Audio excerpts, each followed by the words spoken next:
this is Warlow from Business Loan Services and welcome to my Friday Business Finance Bulletin, my weekly roundup of news, tips, ideas and strategies on raising finance and dealing with banks. So what have I got for you this week? Well, we're going to be looking at the rise of the retailers and what they're doing to help small businesses bypass banks to get cash. We're going to be looking at what the traditional high street banks are doing in terms of lending to small businesses, and also look at a new fund recently launched designed to help businesses access growth capital. And in my business finance tip of the week, a chat with the Red Shoe Biz Woman, Rebecca Jones, in which she shares some tips about encouraging an entrepreneurial mindset amongst your staff.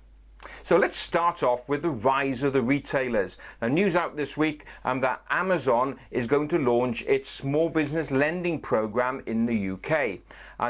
It's going to start lending money, but it's only going to be to a selected few of retailers who use Amazon's marketplace platform.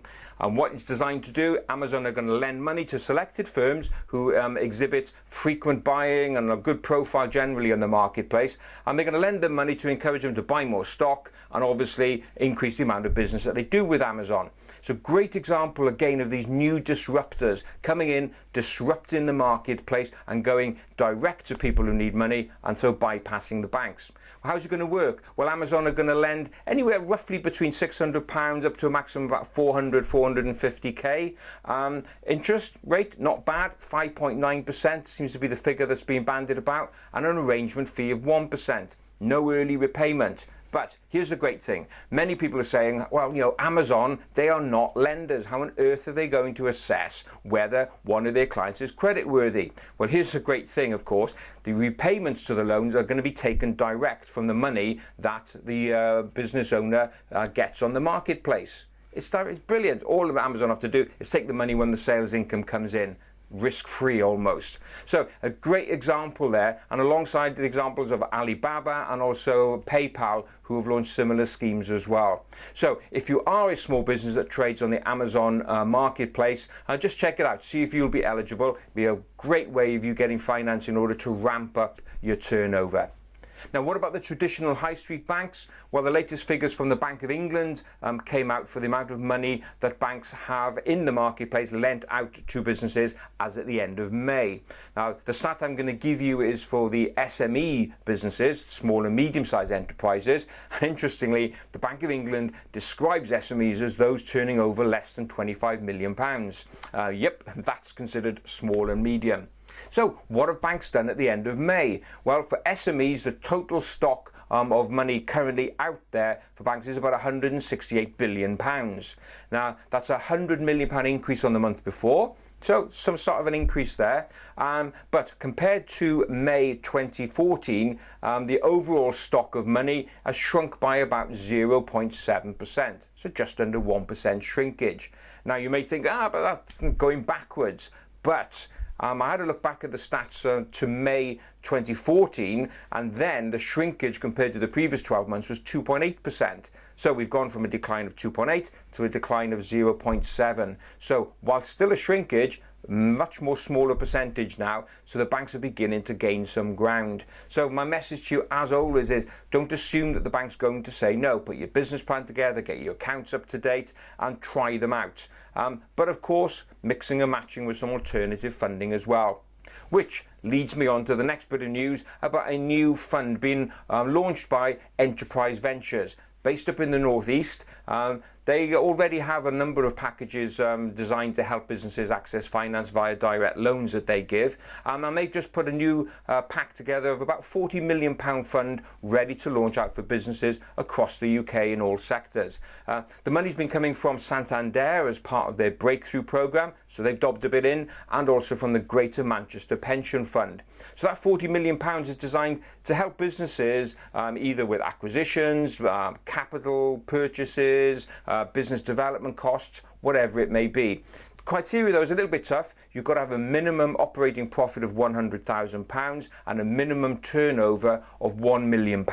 So not suitable for every business, but if you're turning over those sort of levels, then being able to tap into this sort of fund for loans may be a useful alternative to the banks. If you want to know more, just go along to their website, evgroup.uk.com. That's evgroup.uk.com. So let's go into our business finance tip of the week. I've got a little clip here from an interview I did earlier this week with Rebecca Jones. Now, Rebecca Jones is known as the Red Shoe Business Woman. She's got great branding, wears red shoes all the time. What a great way to be able to brand yourself and stand out from the marketplace. Now, Rebecca is a prolific business and motivational speaker, and one of the key topics is about encouraging an entrepreneurial mindset within the business. It's okay as you, the business owner, having all of the ideas, but of course you need to encourage your staff to come up with ideas to help you grow and expand your business. So I had the opportunity, I was speaking alongside Rebecca earlier this week, and a bit of fun. It was a pop-up university being held on the seafront at Barry Island in South Wales. Bit of a community-based project, and a number of speakers there, and I'll have a little clip from that next week in the next bulletin for you. But in the meantime, let's go back to that interview I had with Rebecca, asking about how you encourage an entrepreneurial mindset among staff. Yeah, well, it's really interesting, Rob, that definitely in order to get organisations to think more enterprisingly, we do need to get the staff on board with this. And organisations that struggle tell me that one of the biggest problems is that their staff don't come forward with the ideas, the enterprising thoughts and ideas. They need to consider this. Enterprising ideas are about three key areas. One is finding a new way of doing something that you've already been doing, but doing it in a better way. Finding a way of bringing in more money for what you already do, or starting something completely different that you've never ever done before. Now, all of those things really need staff to come up with ideas, and when managers say to me, well, the staff don't come up with ideas, actually the staff often have got the ideas, they just haven't come forward with them. What you tend to find is that the staff have either tried before, either at your workplace or another workplace they've been at, and they've sort of been rebuffed. People have sort of said, oh no, not here, we don't do that. So you need to encourage them and let them see that if they come forward with ideas, that they will be embraced, they will be encouraged, and they will be helped to make them sort of come to fruition. Because the thing is that some managers will block ideas, and those are your first problem for ideas not coming into fruition in business. So managers who block, and that can be for various reasons. They don't want to bother, they can't be bothered to take the idea forward to the board, all sorts of different things. And then you've got people who have an idea but they haven't really thought it through. So what happens there is they come up with the idea and it sounds a little bit, naive in its thought process. So again, we don't really take it seriously. And then you've got staff who come up with an idea, nobody seems to do anything much about it, and they say, well, what's the point, won't do it next time. So definitely encourage and support staff to come up with ideas, but you've got to help them see them through to fruition. And if you can't do the idea, you can't actually work on it, explain to them why, and they'll understand, but they'll come up with another idea in the future, hopefully. So, some great tips there from Rebecca on building an entrepreneurial mindset amongst your staff. If you want to know more about Rebecca and what she does, or you want to contact her, just pop along to her website, rebeccajones.biz.